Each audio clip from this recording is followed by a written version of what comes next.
မင်္ဂလာပါဒီဇိုင်နာတာရော့ကနေပြီးတော့ကြိုဆိုလိုက်ပါတယ်ကျွန်တော် YouTube မှာဗီဒီယိုတွေမတင်ပေးတာအရင်ကကြာသွားပါပြီအခုမှပဲကျွန်တော်ပြန်တင်ရတာ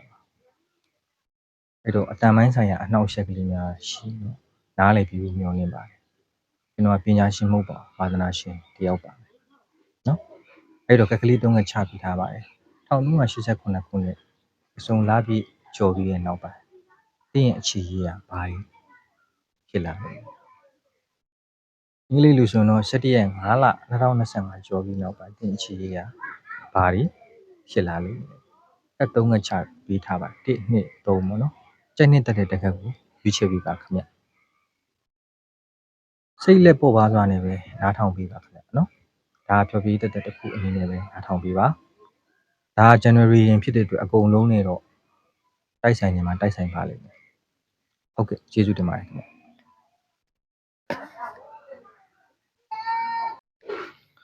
ဟုတ်ကဲ့ကက်နံပါတ်1ကိုယူထားတဲ့မိတ်ဆွေတို့အတွက်ကတင်းနဲ့တင်းတစ်ဖက်လူရဲ့အခြေအနေတောင်းကြည့်လိုက်အောင်တင်းတို့အခြေကြီးကစုံလာပြီးကြော်ပြီးတဲ့1989ပေါ့နော်စုံလာပြီးကြော်ပြီးတဲ့နောက်ပိုင်းမှာအခြေအနေကတော့တိတ်မဟန်ဘူးပြန်ရတဲ့ဒီဆက်ဆံရေးကို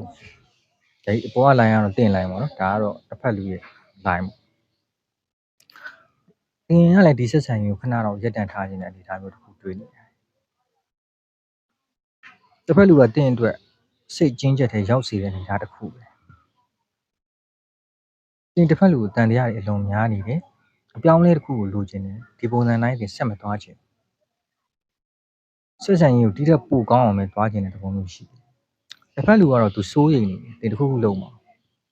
မမျှတဘူးသူ့စိတ်ထဲမှာလေခံစားနေရတယ်သူ့ပေါ်ဆက်ဆံတာနောက်ပြီးလိန်နေရလို့လည်းသူ့စိတ်ထဲမှာတစ်ခါတည်းခံစားနေရတယ်လို့မျောလိမ့်မထားတဲ့အပြောင်းလဲတွေဖြစ်လာမှာဘူးလေသူကြောက်နေပြောင်းလဲစိုးတွေအဲ့တော့ပစုံလာပြီကြော်ရနောက်ကတင်တို့ဆက်ဆံရေးရဲ့အနည်းဆက်ဆုံးမှာချိန်ကြီးကောင်းလာမလားဆိုတော့ချိန်ကြီးကတော့ကောင်းလာလိမ့်မယ်နော်ချိန်ကြီးကတော့ကောင်းလာပါလိမ့်မယ်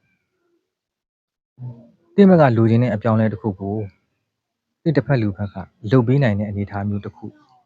တင်ပြောတဲ့ဟာကိုညှိနှိုင်းပြီးလက်ခံတဲ့အနေအထားမျိုးတစ်ခုကိုတော့ရောက်ရှိလာမယ်ပုံဒါပေမဲ့ဇုံလာပြီးနေကြော်ပြီးတဲ့ဆဆချင်းလတွေမှာရက်တွေမှာတော့တယောက်နဲ့တယောက်စိတ်ထဲမှာတယောက်cross sign တွေပဲပြတယ်တစ်ဖက်နဲ့တစ်ဖက်ကကောင်းမြင်စိတ်တွေမရှိဘူးတယောက်နဲ့တယောက်စိုးရိမ်တာတွေလိမ်မာဆိုးတာတွေတန်တရားတွေကြက်တဲ့ဖြစ်စေခြင်းလေဒါမျိုးတွေဒီလိုနှစ်ယောက်ကြားထဲမှာပြန်လည်ဖြစ်နေမဲ့သဘောရှိတယ်တစ်ဖက်လူကလည်းဒီချီမှာသူစိုးရိမ်နေတယ်လို့တင်းရလည်းဒီချီကိုခဏရက်ထားခြင်းခဏရက်ထားပြီးတော့နှစ်ဖက်လုံးကောင်းမဲ့အပြောင်းလဲတစ်ခုတင်းရလိုချင်ပြီးမဲ့တစ်ဖက်လူကဒါကိုနည်းနည်းလေးရက်ကြပြီးလှကြပြီးရဲ့နောက်ပိုင်းတွေမှာဒီအပြောင်းလဲတစ်ခုကိုသူလက်ခံလာလိမ့်မယ်လုပ်ချင်တဲ့စိတ်ကိုဒီလိုမျိုးတွေ့နေရတယ်ခင်ဗျနော်ပြီးတော့ဒီဆက်ဆံရေးကတတိထားရမယ်ဆက်ဆံရေးတယောက်ပေါ်တယောက်အကောင်းမြင်စလေးမွေးရမယ်ဆက်ဆံရေးတစ်ခုဖြစ်နေဥမှုလင်းလင်းတိုင်ပင်ရမယ်သဘောမျိုးဖြစ်နေတယောက်အထင်မြင်လွဲမှားနေတာလေးအများကြီးတွေ့နေရတယ်နော်ဟုတ်ကဲ့ဒီလောက်ပါပဲခင်ဗျကျွန်တော်အတူလောက်ပဲကျွန်တော်လုပ်ပေးလိုက်ပါတယ်နောက်များမှာကျွန်တော်ဆက်ပြီးတော့ဒီထက်လုပ်ပေးနိုင်အောင်ကျွန်တော်ကြိုးစားပါမယ်ဟုတ်ကဲ့ကျေးဇူးတင်ပါတယ်ခင်ဗျတဲ့နံပါတ်2ကိုရေးထားတဲ့မိတ်ဆွေတို့အတွက်က1389ကစုံလာပြီးနေနေကစုံလာပြီးကြော်ပြီးနောက်ပိုင်းမှာတင်းအခြေနေတာအပေါ်ကဒီ line ကတော့ဒါတင်းကိုကြည့်တာပေါ့နော်ဒုတိယ line ကတော့တင်းတစ်ဖက်လူကိုကြည့်တာပါအဲ့ဒီတော့ဒီပေါ် line နဲ့အောက် line တွေကတစ်ခါတလေကျရင် energy ကချိန်သွားတယ်အပေါ်ကလူကတစ်ဖက်လူဖြစ်ပြီးတော့အောက်ကလူကတင်ဖြစ်ရင်လည်းဖြစ်သွားတတ်တယ်နော် energy ကိုက်မှာပဲကြည့်ပေးပါနော်အဲ့တော့ကျွန်တော်တို့ဆက်လိုက်အောင်တင်မာကသူ့အပြင်တစ်ဖက်လူအပြင်နောက်ထပ်တစ်ယောက်တင်ကိုစိတ်ဝင်စားနေတာဖြစ်ဖြစ်တင်ရစိတ်ဝင်စားနေဖြစ်ဖြစ်လူရှိလာတတ်တယ်စုံလာပြီး1989ကိုစုံလာပြီးကြော်ပြီးနောက်ပိုင်းအဲ့ဒီတော့တင်ကဒီနှစ်ယောက်တည်းကတစ်ယောက်ကိုရွေးဖို့အတွက်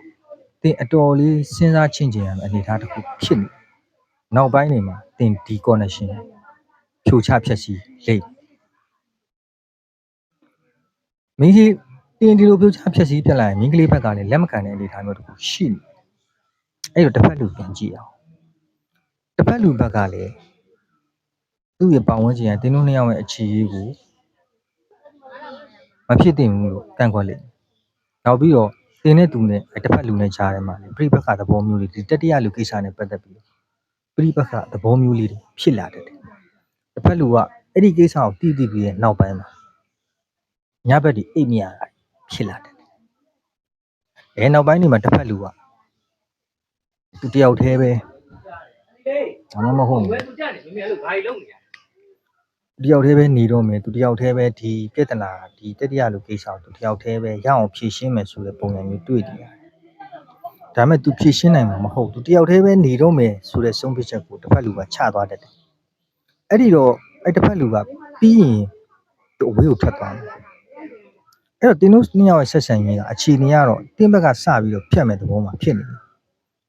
နောက်ပိုင်းနေဆိုရင်တော့တငယ်ချင်းဆက်ဆံရေးမောင်နှမဆက်ဆံရေးလောက်ပဲဖြစ်ပြီးတော့တင်းတို့ရဲ့ချစ်သူမှုဇလန်းပြတ်သွားတာလည်းအနေထားတော့ရှိပေါ်အောက် energy ချိန်နိုင်ပါတယ်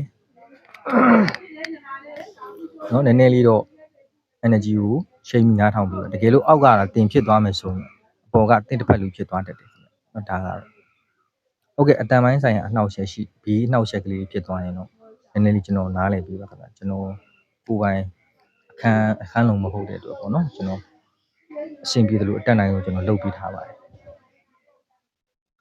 ဟုတ်ကဲ့ကစုံလိုက်ပြီကြော်ပြီးနောက်ပိုင်းမှာကတ်နံပါတ်2ရေးထားတဲ့သူအတွက်ကတော့အခြေရေးချင်နေရတိတ်ကောင်းနိုင်တဲ့အနေအထားမျိုးတစ်ခုကိုမတွေ့ရဘူးတင်ကိုကြိုက်နေတဲ့လူရှိတာပဲဖြစ်ဖြစ်တင်ကစိတ်ဝင်စားနေတာပဲဖြစ်ဖြစ်အဲ့ဒီကိစ္စတွေကြောင့်တင်းတို့နှစ်ယောက်ရဲ့အခြေရေးမှာတော်ကြီးကိုညှိနှိုင်းရမယ့်သဘောမျိုးရှိတယ်ဒါပေမဲ့တင်းဘက်ကအရင်စပြီးတော့ဖြိုချဖျက်ဆီးမဲ့သဘောမျိုးဒီမှာတွေ့နေရတယ်ခင်ဗျတွက်လူကလည်းဒါကိုလက်မခံဘူးညှိနှိုင်းမခံဘူးတွက်လူကလည်းနည်းနည်းအတ္တကြီးတယ်ဆိုတဲ့သဘောမျိုးလေးတွေတွေ့နေရတယ်ဒီထဲမှာဟုတ်ကဲ့မြို့နှစ်ယောက်အခြေအနေကတော့ချစ်သူဘောကနေပြီးတော့တငယ်ချင်းမောင်နှမဒီလိုတန်ရုံးစင်မျိုးဖြစ်သွားတတ်တယ်ရန်ကောင်းတဲ့အနေအထားတစ်ခုတော့မရှိဘူးဟုတ်ကဲ့ကန့်နံပါတ်2ကိုရေးထားတဲ့မိတ်ဆွေတို့တော့ဒီလောက်ပါပဲအားလုံးကိုကျေးဇူးတင်ပါတယ်ခင်ဗျဟုတ်ကဲ့ကန့်နံပါတ်3ကိုရေးထားတဲ့မိတ်ဆွေတို့တော့1380စက္ကန့်ကစုံ live ကြော်ပြီးနောက်ပိုင်းမှာခြေရေးခြေနေလေးကတော့ကတ်3ရလဲကန့်နံပါတ်2တွေလို့နှစ်ဖက်လုံးမှာတတရလို့ရှိနေနိုင်ဒီကိစ္စတွေကြောင့်ပဲတယောက်နဲ့တယောက်ဆုံးဖြတ်ချက်ဖြစ်ပတာကစုံ live ကြော်ပြီးတင့်ဘက်ကရှိလိမ့်မယ်ရှိပြီးဆုံးဖြတ်ချက်တစ်ခုပြပတာချလိမ့်တင့်ကိုတင်မဲ့တင်ပို့ပြီးအာယုံစိုက်တော့အဲ့ဒီလူတင်တတိယလူကိုရွေးချယ်သွားတဲ့စိတ်ဆုံးဖြတ်ချက်ကြောင့်ဒီပါဝင်ခြင်းတငယ်ချင်းအပေါင်းအသင်းမိတ်ဆွေအပေါင်းအသင်းဒီကတင့်ကိုဘိုင်းဝန်းအပြစ်တင်တတ်ပြစ်တင်လိမ့်မယ်ဒါပေမဲ့တင်ရွေးချယ်တဲ့လမ်းမှန်ကန်တယ်လို့တင့်ကိုတင်ထင်နေတတ်တယ်တစ်ဖက်လူကတော့ဒီကိစ္စကိုလက်မခံနိုင်ပေမဲ့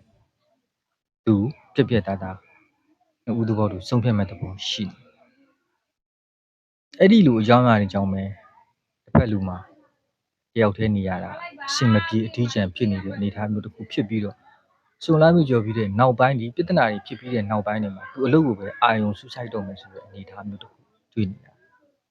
အဲ့တော့နီးစက်တဲ့အနာဂတ်မှာတင်တို့နှစ်ယောက်လုံးဒီလိုစိုးရတဲ့ကိစ္စတွေကနေတစ်ဖက်လုံးလုံမြောက်သွားမယ်ဆိုတဲ့အနေအထားမျိုးတစ်ခုရှိပြီးတော့ပြက်ဆဲမဲ့အနေအထားကိုကျွန်တော်တွေ့နေရတယ်ဒီမှာ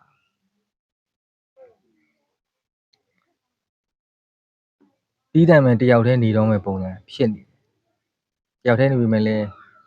ဟိုဥစားတစ်ဖက်လူဘက်ကတော့တယောက်တည်းနေပြီမဲ့တင့်ဘက်ကတော့နောက်ထပ်တယောက်ကိုခြေလန်းလှမ်းမဲ့ပုံစံဖြစ်နေအပေါ်နဲ့အောက်ကအပေါ်ကကျွန်တော်ကြည့်လိုက်တဲ့အခြေအနေကတင်အောက်ကတစ်ဖက်လူအဲ့လို energy ချင်းသွားနိုင်တယ်အပေါ်ကတစ်ဖက်လူဖြစ်ပြီးတင်လဲအောက်ကတန်းလူဖြစ်သွားနိုင်အဲ့တော့ energy ကိုက်မှနားထောင်ပေးပါနော်ကနံပါတ်3ကိုရေးထားတဲ့သူတွေအတွက်ကလည်းတက်တရလူကိစ္စလေးရှိနေတယ်နောက်တစ်ခုကတချို့သောလူတွေအတွက်ကတငယ်ချင်းအပေါင်းအသင်းတွေနဲ့သွားလာတာမကြိုက်တာဒီရှိတယ်အဲ့ဒါမျိုးကြီး ညှိလို့နှိုင်းလို့မရတဲ့အနေအထားမျိုးလေးတွေတွေ့နေရတယ်အဲ့တော့တင်အားတင်းကိုတင်မဲ့အာယုံစိုက်တော့မဲ့ပုံစံဖြစ်သွားပြီးတော့တင်တစ်ဖက်လူကလည်းအလုတ်သေးကိုပဲအာယုံစိုက်တော့မယ်ဒီပြဿနာတွေကြားထဲမှာနေချင်တော့ဘူးအမျိုးတွေ့နေတယ်တယောက်တည်းလဲသူ့မှာအထီးကျန်နေရရှာဒီလိုမျိုးလေးပေါ့နော်နှစ်ယောက်လုံးကတော့ပြက်သားသားဒီအချီကြီးမှာလမ်းခွဲဖို့ပြက်ဆဲဖို့ရက်တန့်ဖို့